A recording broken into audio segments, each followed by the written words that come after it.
তার উপরে খুশি। পিতামাতা যার উপরে বেজার, আমার আল্লাহ তার উপরে বেজার। কথা বলেন, ওই পিতামাতা খুশি করে আমাদের দরকার আছে না নাই? আছে না নাই? আজকে আমরা সব আছে, পিতামাতার সঙ্গে ব্যবহার ভালো না। অনেকে বলবেন আনসারি ভাই, বাবা তো মরে গেছে, মা তো মরে গেছে, কি করব? কি করবেন? আল্লাহ শিক্ষা দিয়েছেন, রাব্বিরহামহুমা কামা রাব্বায়ানি সগীরা। বাবা মার জন্য দোয়া করো, দুনিয়ায় থাকতে করো, চলে গেলে করো, গুনাহ খাতা মাপ চাও। যদি বাবা মা সন্তুষ্ট থাকে, মৃত্যুর সময় তোমার মুখ দিয়ে কালেমা নসিব হবে না, কালেমার কারণে জবান বন্ধ থাকবে, মৃত্যুর সময় কালেমা পড়তে পারবে না। একটু মন লাগান, গভীর মনোযোগ। নবীজির এক সাহাবী ছিলেন, তার নাম ছিল হযরত আলকামা। আলকামার মৃত্যুর শয্যায় কালেমা পড়বে, লা মুখ দিয়ে আওয়াজ আসে না। নবীজি বেলালকে পাঠাইলেন, হযরত আলীকে পাঠাইলেন, যাও আলকামারকে কালেমার তালকিন দাও। আলকামার গিয়ে বলেন, ও সাহাবীরা, কেন এসেছো?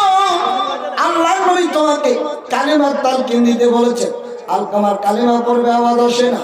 আলকামারকে বলতে চেষ্টা করলেন।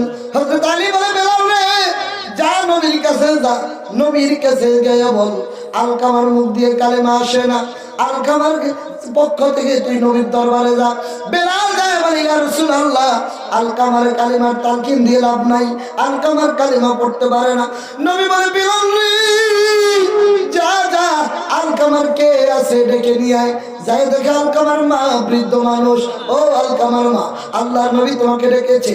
আলকামার মা অসুস্থ অবস্থায় দৌড়ায় গেলেন, ইয়া রাসূলুল্লাহ, কি হয়েছে, কেন ডেকেছেন? আলকামার মা গো, আলকামার তোমার সঙ্গে কেমন ব্যবহার করে?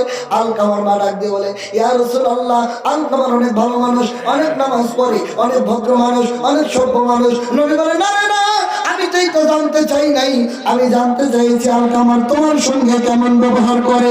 আলকামার মা চোখের পানি ছেড়ে দেখে, হুজুর, আলকামার সব ভালো, আমার সঙ্গে তার ব্যবহার ভালো না। নবী বলে, আলকামার মা, এই কারণেই তোমার ছেলে কালেমা পড়তে পারে না, মৃত্যু হয়ে যাবে, বেঈমান হয়ে মারা যাবে, তুমি তোমার ছেলেকে মাফ করে দাও।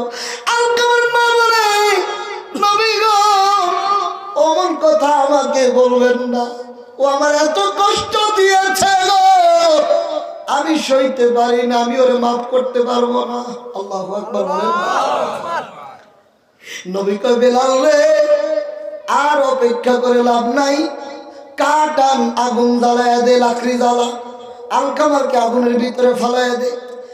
আলকামার মা বলে, ইয়া রাসূলুল্লাহ, এটা কেমন কথা বললেন, আমার ছেলেকে আগুনে জ্বালাবেন?